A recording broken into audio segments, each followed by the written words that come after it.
Tune in to Sports 360 with Ahmed Hamad. Hello and welcome to Sports 360, and I'm your host Ahmed Hamad.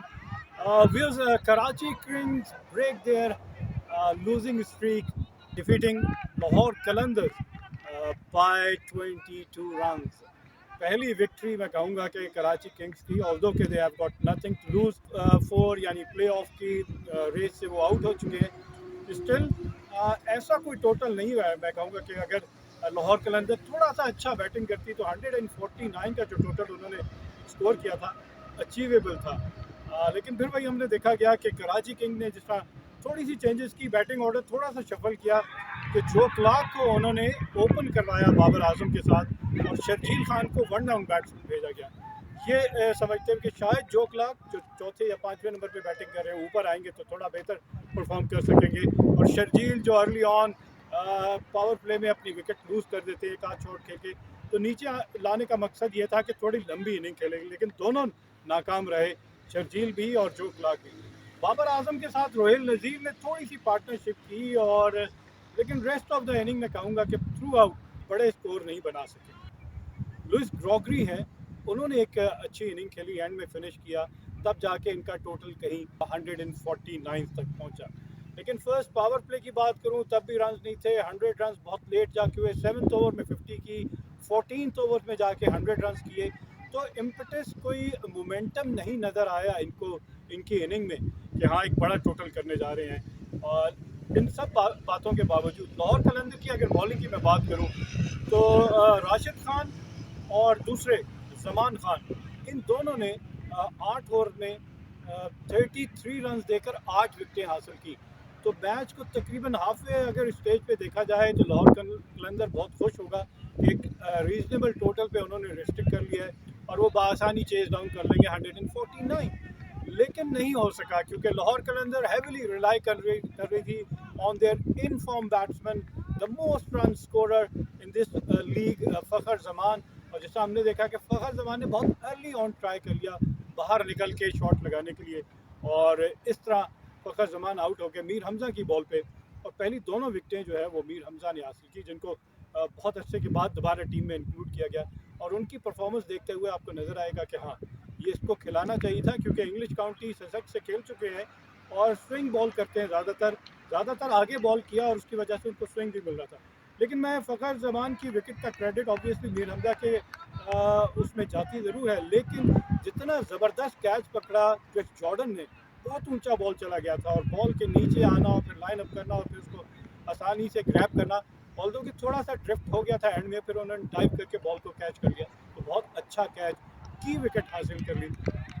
और उसके बाद से देखा गया कि लाहौर कलंदर के बाकी बैट्समैन जो हैं वो अगर इस टूर्नामेंट में बाकी शुरू के अर्ली के मैचेस में फ़खर जमान इतने रन ना बनाते तो उनकी इनिंग्स इतनी अच्छी फिनिश ना होती, इतने बड़े टोटल ना करते. जो कल के मैच में देखा गया कि फ़खर जमान के आउट होने के बाद सवाए मोहम्मद हफीज़, जिन्होंने 31 रन बनाए, 23 गेंदों का सामना किया, 2 चौके और 1 छक्का लगाया, रेस्ट ऑफ द बैट्समैन कोई बड़ा स्कोर ना कर सके. सिर्फ 4 बैट्समैन डबल फिगर में शामिल हुए और बाकी थ्रू आउट द इनिंग देखें तो कोई ऐसा स्कोर नहीं था. 50 भी बहुत लेट स्कोर की, पावर प्ले का फ़ायदा नहीं किया, फिर 100 रन भी काफ़ी लेट जाके अचीव किए, और इसके साथ साथ जब आखिरी 5 ओवर्स में 60 रन रहते थे तो तब बहुत लेट हो गए थे, बहुत देर हो गई थी, और फिर करते करते 2 ओवर्स में 31 रन, तो लास्ट 2 ओवर्स में तो मैच इनकी गिरफ्त से बाहर था. जो प्लेयर खेल रहे थे इनके जो क्रीज पे मौजूद थे, जिसमें हम कहेंगे डेविड वीज़ा और उनका साथ दिया फिल सॉल्ट ने, इन दोनों ने थोड़ी कोशिश की, 26 और 31 रन बनाए, लेकिन इनके लिए टारगेट थोड़ा सा मैं कहूँगा कि आउट ऑफ रीच था, too much for the tell Anders के रोज़ाना जाएं और इस तरह के रन अचीव कर लें. एनीवेज, पहली विक्ट्री रजिस्टर की कराची किंग ने, और कोई फ़र्क नहीं पड़ेगा इससे कि पॉइंट्स टेबल में अभी भी वो लास्ट है, बॉटम पे हैं with just 2 points from 9 games. एक टीम जहां कल 2 मैचेस खेले गए, दूसरे मैच की बात करूं तो ज़बरदस्त परफॉर्मेंस मुल्तान सुल्तान की, एक ऐसी टीम जो through out the tournament her match में बेहतरीन परफॉर्म कर रही है, 9 में से 8 मैच जीते. तो आप इससे ज़्यादा और क्या एक्सपेक्ट कर सकते हैं कि इतनी अच्छी फॉर्म में जो टीम हो, जिसका टॉप ऑर्डर और जिसका लोअर डाउन दी ऑर्डर तमाम बैट्समैन मैच विनिंग परफॉर्मेंस लेकर आते. कल के मैच की बात करूं तो captain Rizwan scored 83, his 5th half century, और कल के मैच में अपनी इनिंग को खेलते हुए उन्होंने लगातार दूसरे सीज़न में पीएसएल के दूसरे सीज़न में 400 रन्स कंप्लीट किए। लास्ट ईयर भी 400 रन्स और कल के मैच में भी 400। उनका भरपूर साथ दिया शान मसूद, जो मैं कहूँगा मुझे बहुत ज़्यादा पसंद है, अनदर 50 स्कोर की।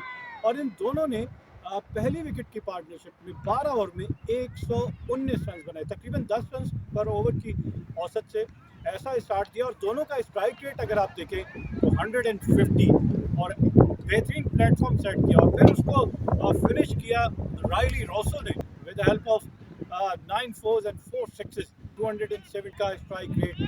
तो मैच को तकरीबन उन्होंने फिनिश कर दिया। और अगर बाउंड्रीज की बात करूं तो क्वेटा ग्लेडिएटर्स ने 24 चौके, आप अंदाज़ा करें कि 98 रन चौकों में और 8 छक्के, 48 इन सिक्सेस। तो ओवरऑल 144 रन इन्होंने बाउंड्रीज में स्कोर किए। डॉट बॉल्स भी बहुत कम खेले, सिर्फ 25 डॉट बॉल्स। जबकि एक्स्ट्राज की अगर बात करूं तो क्वेटा ग्लेडिएटर्स ने 24 एक्स्ट्राज कंसीड किए, जिसमें 17 wide balls and 2 no balls. तो बहुत डिसिप्लिन बॉलिंग नहीं नजर आई as compare to Multan Sultan, जिन्होंने सिर्फ 2 एक्स्ट्राज कंसीड किए। The highest, second highest total in PSL history और हाईएस्ट इस टूर्नामेंट का उन्होंने स्कोर किया 245। सिर्फ 2 रन के मार्जिन से वो ब्रेक ना कर सके रिकॉर्ड जो कि इस्लामाबाद यूनाइटेड के पास है, जिसने 247 रन बनाए थे। और अगर बॉलिंग की बात करूं क्वेटा ग्लेडिएटर्स की, तो मोहम्मद इरफान को उन्होंने खिलाया, सवाए उनके जिन्होंने 3 ओवर में 27 या 28 रन दिए। रेस्ट ऑफ द बॉलिंग 13 से 14 रन पर ओवर कंसीड किए। तो बहुत एक्सपेंसिव बॉलिंग रही क्वेटा ग्लेडिएटर्स की। और इन रिप्लाई जब चेस शुरू किया तो थोड़ा सा मैं कहूँगा कि विकेट फिर वही अर्ली ऑन गिरना शुरू हो गई, सवाए जेसन रॉय और उमर अकमल के। Jason Roy score 38 of 90 balls, जबकि उमर अकमल ने 22 बॉलों पे 50 रन बनाए और एक ज़बरदस्त इनिंग खेली।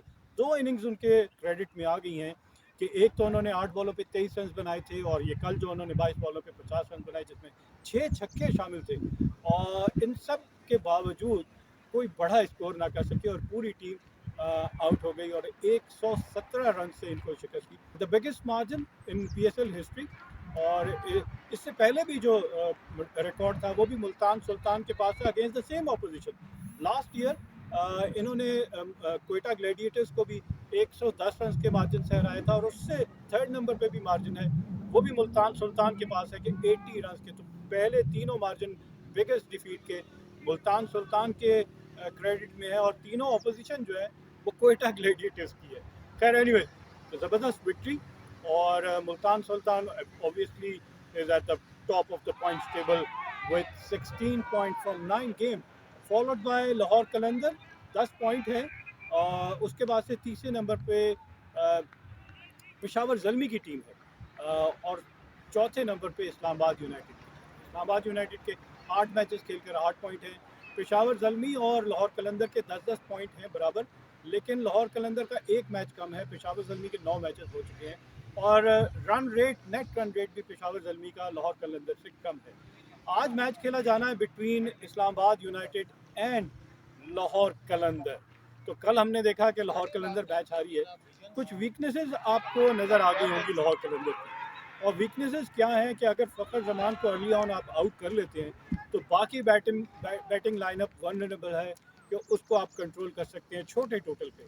और इस्लामाबाद यूनाइटेड ऑल्दो के 3 या 4 इम्पैक्ट प्लेयर के बगैर खेलेगी, जिसमें एलेक्स हेल्स है, कॉलिन मुनरो है, पॉल स्टेलिंग है, और उनके कैप्टन शादाब खान नहीं अवेलेबल होंगे।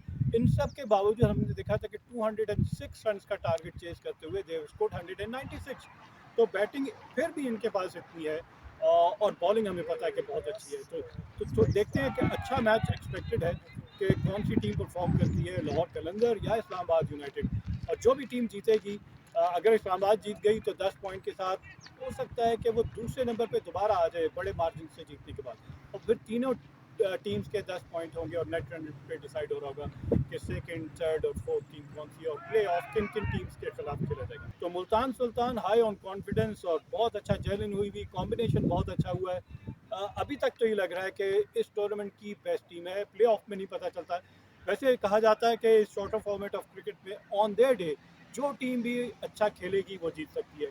यू नेवर नो कि मुल्तान सुल्तान शायद क्रंच मैच में चोक कर जाए और लाहौर कलंदर, कोयटा ग्लैडिएटर्स और पेशावर ज़ल्मी में से कोई और आपको विनर की सूरत पे नजर आए. On this note, we come to the end of our show. Till our next program, it's goodbye from Sports 360.